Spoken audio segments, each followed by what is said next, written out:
Empieza la grabación de la clase, primera clase del tercer periodo, 6 de julio del 2020, Ciencias Sociales con el grado noveno B. ¿Cómo amanecen todos? Por favor, encienden las cámaras. A partir de hoy, el que no tenga cámara encendida ya saben qué regla general. Pum, pum, patico para agua para afuera de la sala.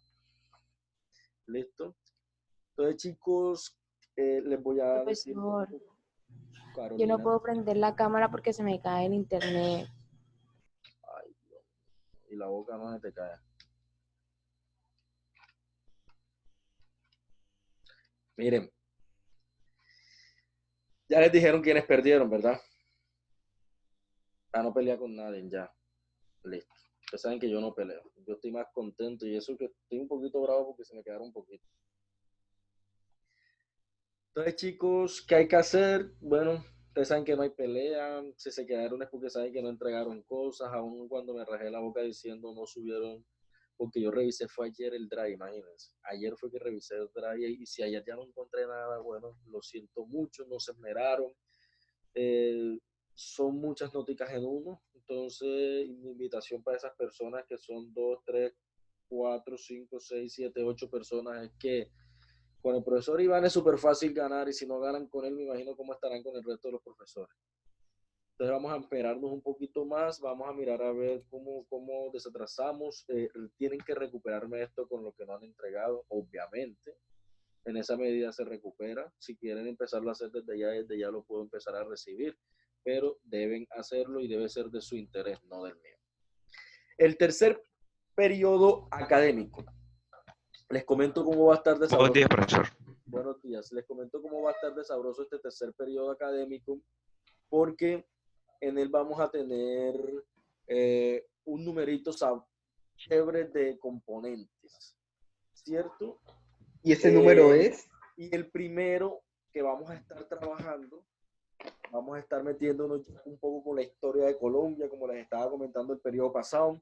Vamos a estar metiéndonos un poco con ese hecho sociopolítico y geopolítico de Latinoamérica y de Colombia. Pero vamos a empezar estudiando esos hechos de violencia y qué fue eso del Frente Nacional, ¿cierto?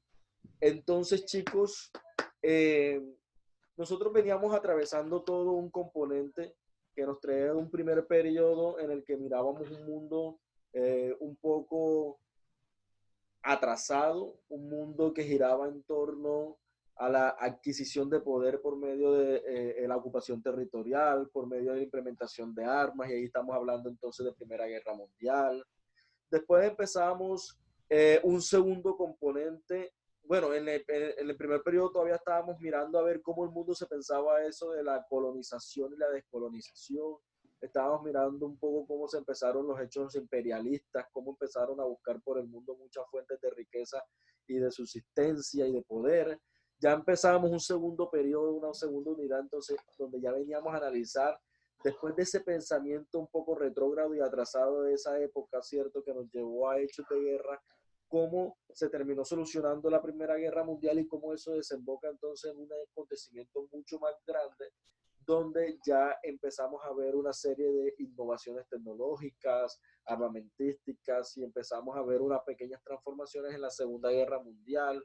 Empezábamos a mirar cómo se empezaban a configurar algunos escenarios posguerras, ¿cierto? Como el de la Guerra Fría, que fueron unos conflictos bastante violentos, que lo que buscaban era terminar posicionar esas dos ideologías que tanto en la Primera como en la Segunda Guerra Mundial se habían peleado y se habían unificado, ¿cierto? En función de salvar cada uno, pero que ahora tenían la necesidad de pelearse entre ellos.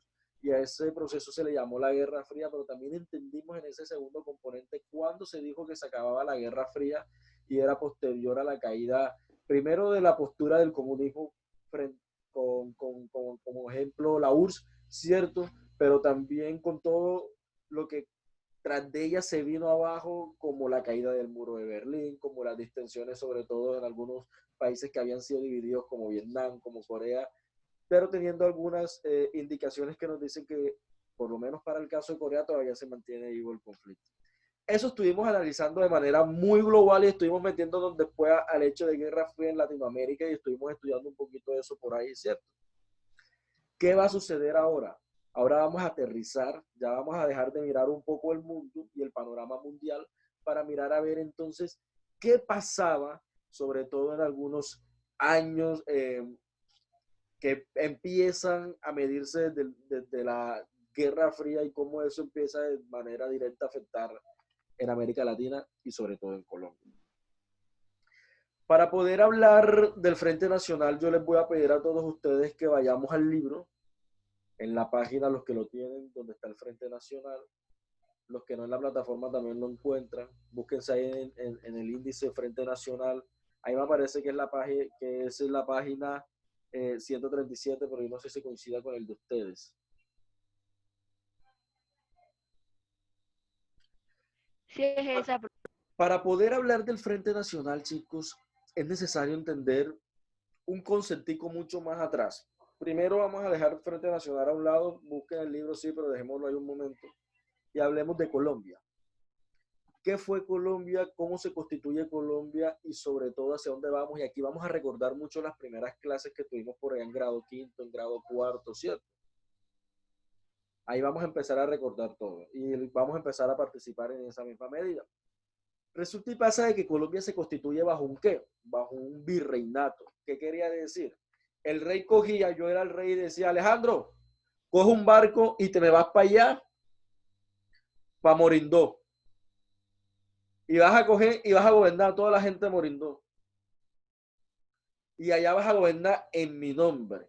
Y todo lo que produzcas allá me lo traes y yo te doy tus ganancias. Alejandro era el virrey. Morindó terminaba siendo una colonia ¿de quién? Del rey Iván. Gobernada y administrada por Alejandro. Y nosotros nacemos bajo esa dinámica, bajo la dinámica imperial, bajo la dinámica de la conquista, donde todo este territorio fue copado sobre todo por la corona española, que tenía gran fuerza, sobre todo en estas rutas.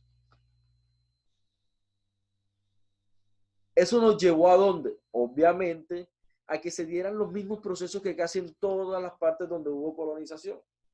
Empezaban descontentos, incentivaban el deseo de independencia, se generaban luchas independentistas y se proclamaba independencia.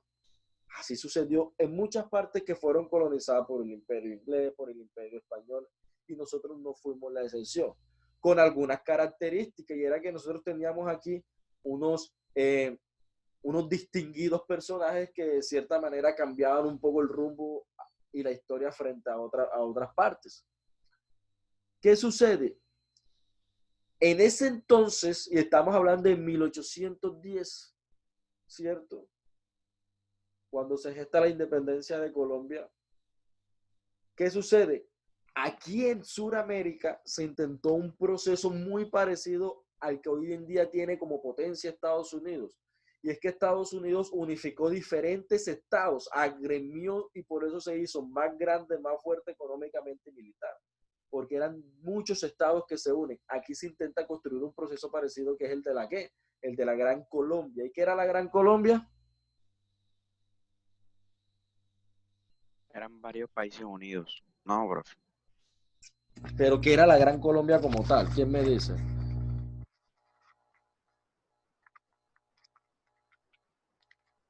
Era el proyecto de Simón Bolívar, de unificar varios países, sobre todo aquellos que tienen la misma bandera hoy en día, Ecuador, Colombia, aunque por ahí estaba también en ese entonces Panamá, Perú, ¿cierto? Venezuela.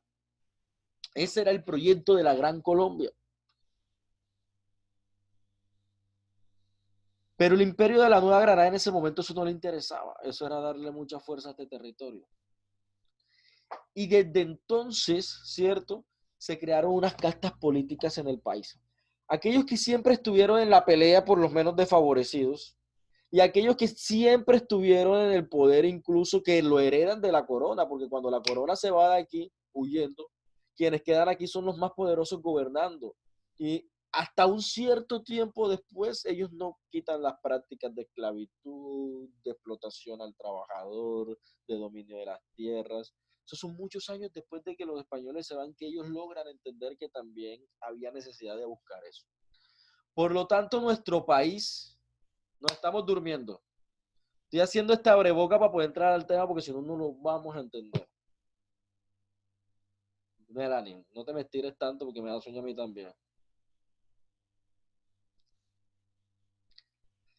Entonces, ¿qué sucede? Nuestro país ha estado todo el tiempo, absolutamente todo el tiempo, sumido en qué? En medio de violencia. Y eso se ve generado desde hace 500 años. Y desde ahí nacen precisamente los partidos políticos tradicionales como el conservador y el Partido Liberal. Resulta y pasa que por allá en los años de 1950, 1945, 1950 iba saliendo del mundo la Segunda Guerra Mundial, empezaba a hablarse de derechos humanos, ¿cierto? Se configuran en Colombia los primeros ejercicios insurgentes. Colombia no solamente ha tenido un solo proceso de paz, ni ha tenido una sola guerrilla, ni un solo grupo paramilitar. El primero de ellos se llamó las guerrillas liberales comandadas por un señor llamado Guadalupe Salcedo, allá en los llanos orientales, ¿cierto? Y esta guerrilla lo que buscaba era unificar al campesino en función de darle un golpe de Estado al gobierno en curso. Y asimismo, cada expresión del sector fue creando su propia guerrilla y se las voy a ir mencionando. Por allá en el año 50, los indígenas del Cauca, cansados de toda la violencia estatal, deciden conformar una guerrilla llamada el Quintín Lame. El Quintín Lame era una guerrilla netamente indígena y su máximo líder, ¿cierto? Fue una persona muy reconocida posteriormente en el país. Ellos se desmovilizan casi 10 años después. Los estudiantes cansados de tanta violencia y sobre todo del hecho del bipartidismo, que es el que vamos a estar hablando ahorita más luego, ¿cierto? Sucede que se empiezan a rebelar sobre todo contra los gobiernos que en ese entonces eran unos gobiernos militares, sobre todo el de Gustavo Rojas Pinilla. ¿Y qué sucede? Hay una represión demasiado gigantesca y deciden conformar una guerrilla. El M-19 fue una guerrilla netamente estudiantil y juvenil. Los campesinos cansados conforman el ELN. La FARC también nace en ese ejercicio. Y nace el EPL aquí en Córdoba, ¿cierto? Y nace el RPL, y nace una gran cantidad de procesos que han estado en desmovilización constante y que lo único que hace falta de ellos es el ELN. Pero así también han nacido respuestas frente a esos fenómenos como son las respuestas por parte del paramilitarismo y que muchas veces estos sectores han estado, ¿qué? Han estado apoyados por las clases políticas tradicionales. Y allá vamos. Para hablar de violencia en Colombia hay que hablar de partidos políticos. Para hablar de partidos políticos hay que hablar cómo ellos no permitieron hasta nada más hace poquito, hasta 1991, que se pudiesen crear otros partidos políticos. Y en la disputa del poder constante, al cual le llamamos la disputa bipartidista, ¿cierto? El bipartidismo, que quiere decir bi de dos, entre el Partido Liberal y el Partido Conservador, empezaron una matanza grande. Yo no sé si algunos de ustedes han visto una película que se llama Cóndores no entierran todos los días.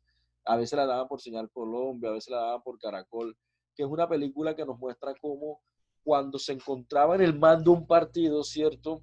Quienes llevaban del bulto era el partido contrario y viceversa. Esto fue generando todo un rigor al punto de que los colores rojos y los colores azul se volvieron algo muy patriótico y simbólico en nuestro país. Pero eso fue desatando de que si los liberales estaban en el poder, posiblemente los conservadores empezaban a morir en grandes cantidades porque empezaba una persecución, una matanza enorme. Y ahí fueron quedando distintos personajes que nosotros conocemos de la historia y no los voy a mencionar cronológicamente, pero para que tengan en cuenta cómo en esa guerra, que no fue nada más de 3 ni 4 años ni 5 años, fue una guerra bipartidista de mucho tiempo, ¿cierto? Sobre todo desde la independencia hasta cuando se empiezan a generar maneras democráticas de permitirle a la gente que gobierne. Empezaron a matar muchos dirigentes, entre los que está, menciónenme uno que haya muerto en esa guerra entre partidos. Reconocido. Uno solito. Que aparece en el billete de 1000. ¿Cómo se llama?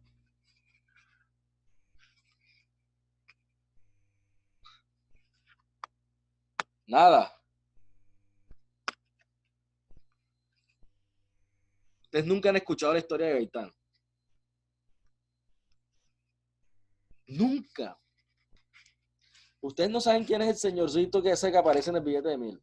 Profe, Jorge Lister Gaitán no es. Por eso, y no saben quién es él.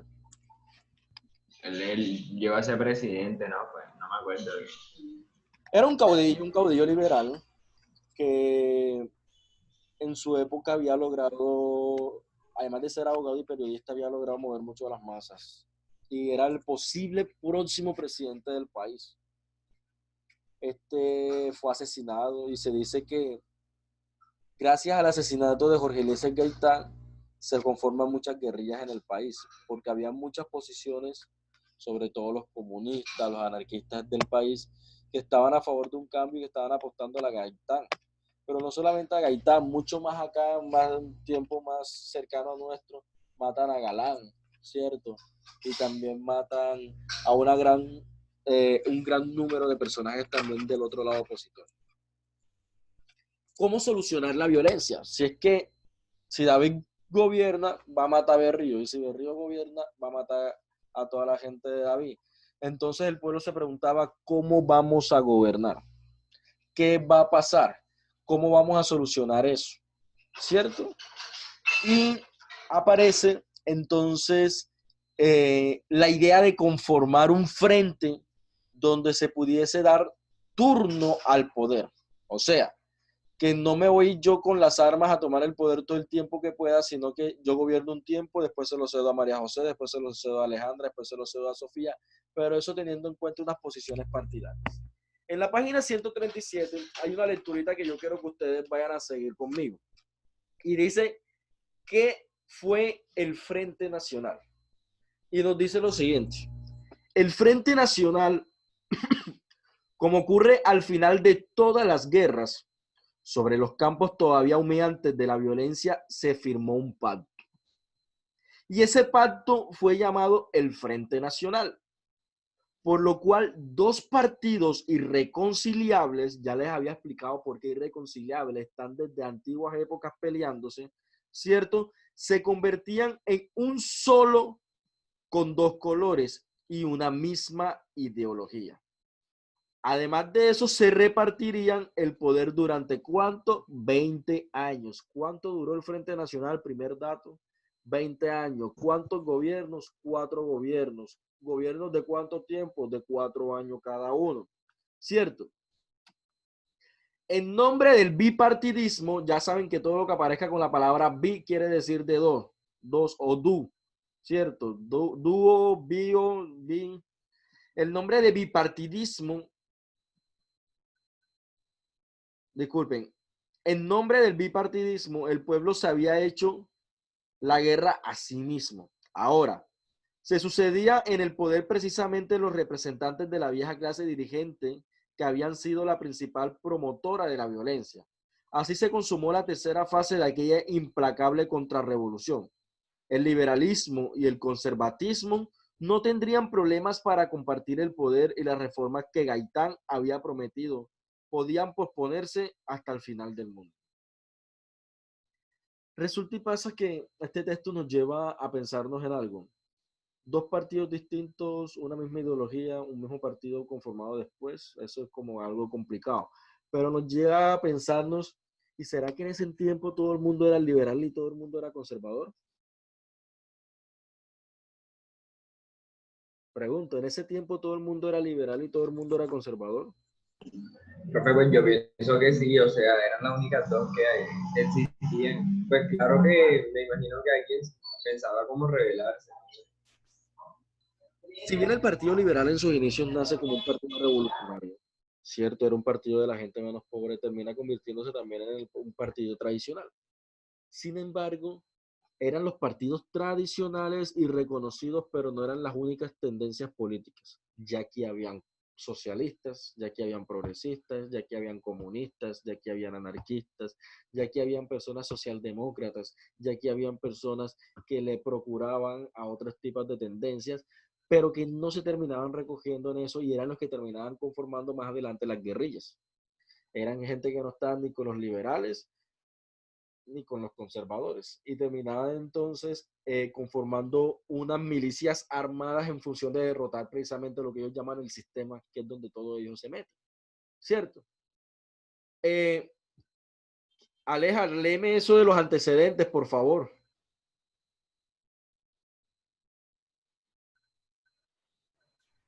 Bueno, Antecedentes del Frente Nacional.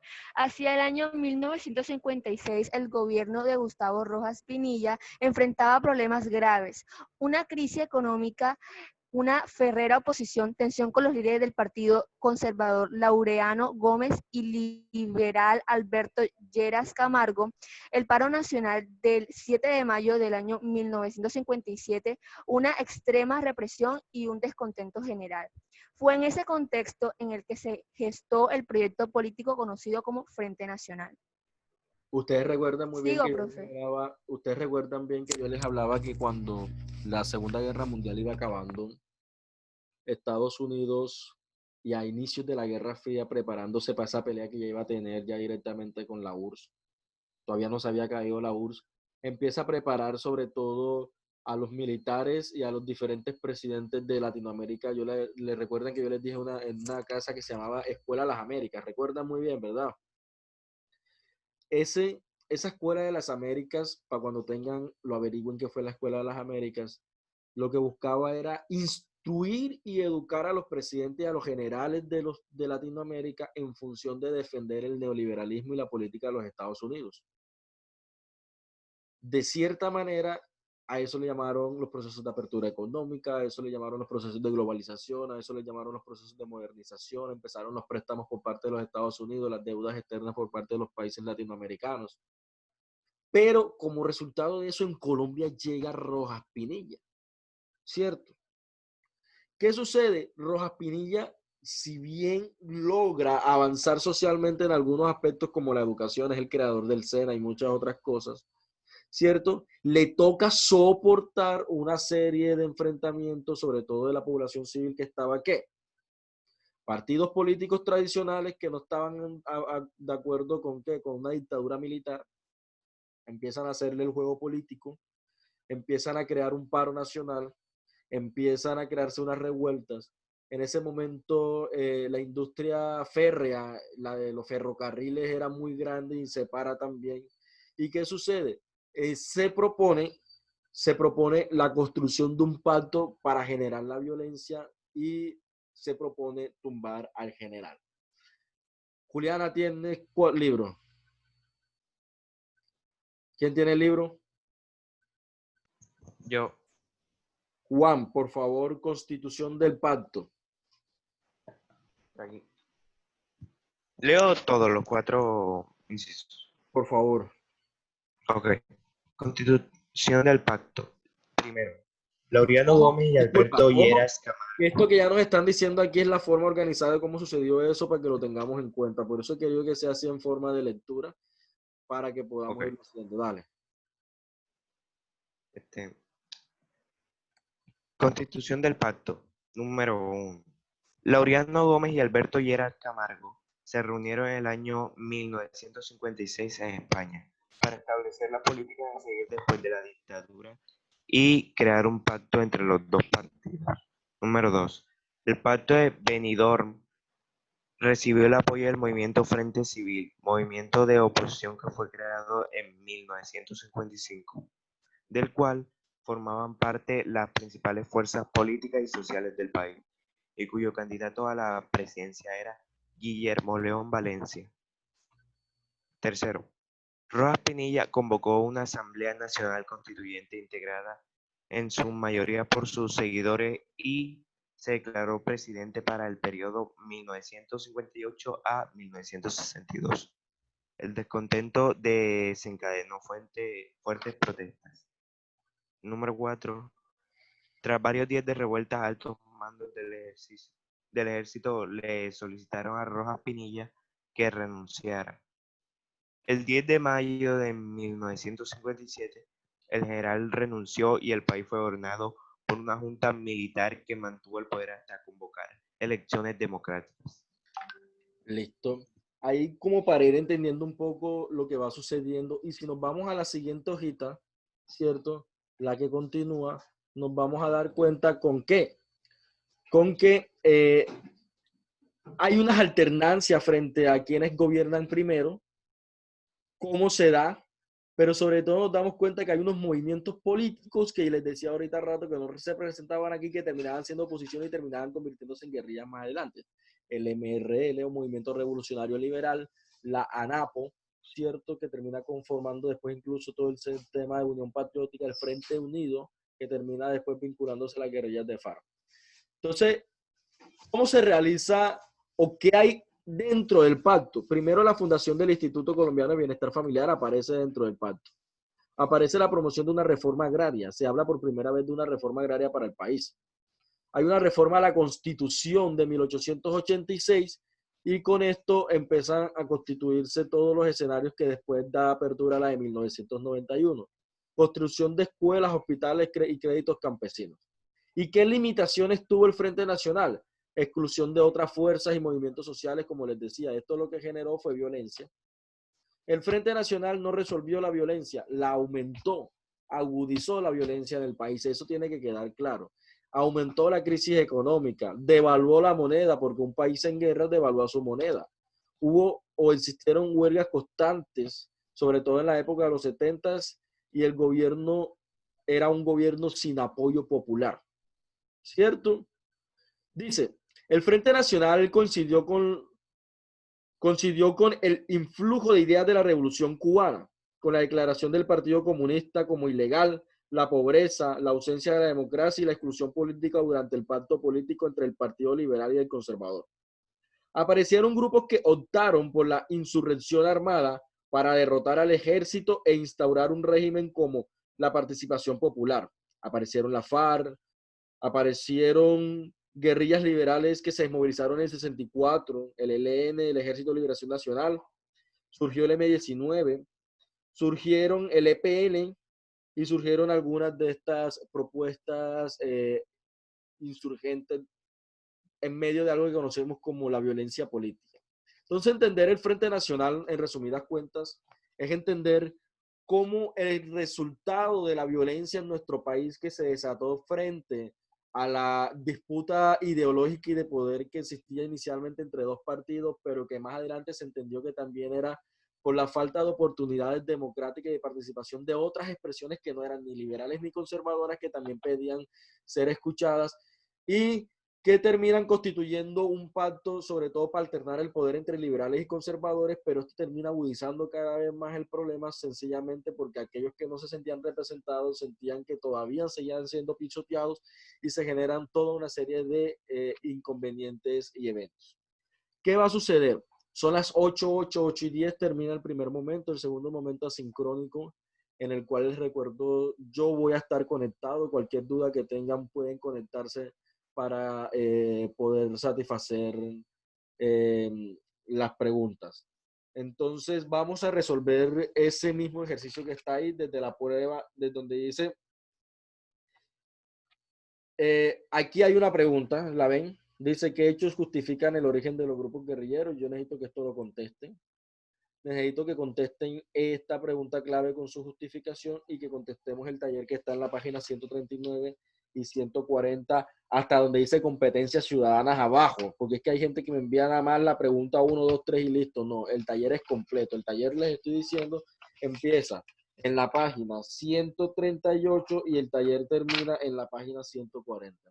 Entonces, cualquier duda que tengan, por favor, se conectan y aquí voy a estar presto. Con esto doy por finalizada la primera sesión del tercer periodo académico.